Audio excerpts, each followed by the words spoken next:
പ്രാദേശിക ചാനലുകളുടെ സ്വതന്ത്ര നിലപാടുകളാണ് ജനാധിപത്യത്തിന് ഏറ്റവും പ്രധാനമെന്ന് ധനകാര്യ വകുപ്പ് മുൻ മന്ത്രി ഡോക്ടർ ടി.എം. തോമസ് ഐസക് പറഞ്ഞു. കുന്നംകുളം പ്രസ് ക്ലബിന്റെ മികച്ച പ്രാദേശിക മാധ്യമ പ്രവർത്തകർക്കുള്ള സംസ്ഥാനതല പുരസ്കാര വിതരണ ചടങ്ങ് ഉദ്ഘാടനം ചെയ്തുകൊണ്ട് സംസാരിക്കുകയായിരുന്നു അദ്ദേഹം. മറ്റു സംസ്ഥാനങ്ങളെ അപേക്ഷിച്ച പ്രാദേശിക ചാനലുകൾ സ്വതന്ത്രമായാണ് പ്രവർത്തിക്കുന്നത്. ഇന്ന് മാധ്യമങ്ങൾ മുതലാളിമാരുടെയും രാഷ്ട്രീയ പാർട്ടികളുടെയും കയ്യിലാണ്. തങ്ങളുടെ അധികാരപരിധിയിൽ മികച്ച പ്രവർത്തനങ്ങൾ കാഴ്ചവെക്കുന്ന തദ്ദേശ സ്ഥാപനങ്ങളുടെ പ്രവർത്തനങ്ങൾ സമൂഹത്തെ അറിയിക്കുന്നത് പ്രാദേശിക പത്രപ്രവർത്തകർ ചെയ്യുന്ന മഹത്തരമായ കാര്യമാണ്. തദ്ദേശ സ്ഥാപനങ്ങൾക്ക് തങ്ങളുടെ അധികാരപരിധിയിൽ നിന്നായി പ്രവർത്തിക്കാൻ കഴിയും.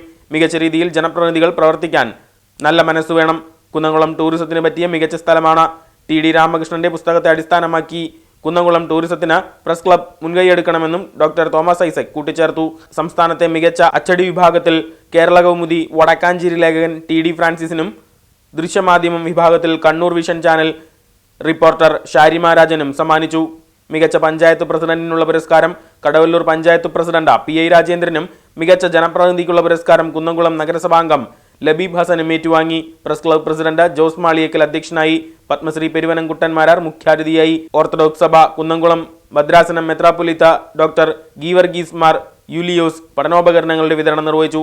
സാഹിത്യകാരൻ ടി.ഡി. രാമകൃഷ്ണൻ മുഖ്യപ്രഭാഷണം നിർവഹിച്ചു.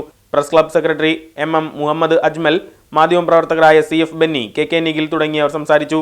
പുരസ്കാര ജേതാക്കളായ ഷാരിമ രാജൻ, ടി.ഡി. ഫ്രാൻസിസ്, പി.ഐ. രാജേന്ദ്രൻ, ലബീബ് ഹസൻ എന്നിവർ മറുപടി പ്രസംഗം നടത്തി. വിവിധ തലങ്ങളിൽ മികവ് പുലർത്തിയ പ്രസ് ക്ലബ് അംഗങ്ങളുടെ മക്കളായ വേദ്നാഥ് കൂനത്ത്, സിയാവന്തിക, കെ.ബി. ആദിത്യദേവ്, മർലിൻ ടോണി, ടി.എച്ച്. ഹരിത, ആദിനാഥ് കൂനത്ത് എന്നിവരെ ചടങ്ങിൽ വെച്ച് അനുമോദിച്ചു.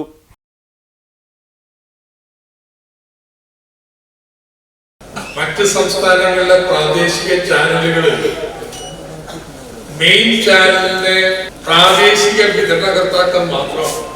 എന്നാൽ കേരളത്തിലെ പ്രാദേശിക ചാനലുകളിൽ സ്വതന്ത്രമായിട്ടുള്ള കണ്ടന്റ് ക്രിയേറ്റേഴ്സ്, മാധ്യമങ്ങളൊക്കെ പൂർണ്ണമായിട്ടും വലിയ വലിയ മുതലാളിമാരുടെയോ അല്ലെങ്കിൽ രാഷ്ട്രീയ പാർട്ടിയുടെ നിയന്ത്രണത്തിലേക്ക് മാറിക്കൊണ്ടിരിക്കുകയാണ്.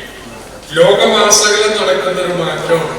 എന്നാൽ കേരളത്തിലെ മുഖ്യധാര മാധ്യമത്തിന് ഇലക്ട്രിക് പോസ്റ്റുകളിൽ വലിക്കുന്നതിന്, കണക്ഷൻ വലിക്കുന്നതിന് കൊടുക്കുന്നതിനേക്കാൾ കൂടുതൽ ചാർജ് പ്രാദേശിക ചാനലിന് വേണം എന്ന് പറയുന്നത് എത്ര വലിയ ഒരു തെറ്റായ നടപടിയാണെന്ന് ആലോചിച്ച് നോക്കിക്കുക. തിരുത്തി, പക്ഷെ വീണ്ടും വീണ്ടും പ്രവണത കൂടാ.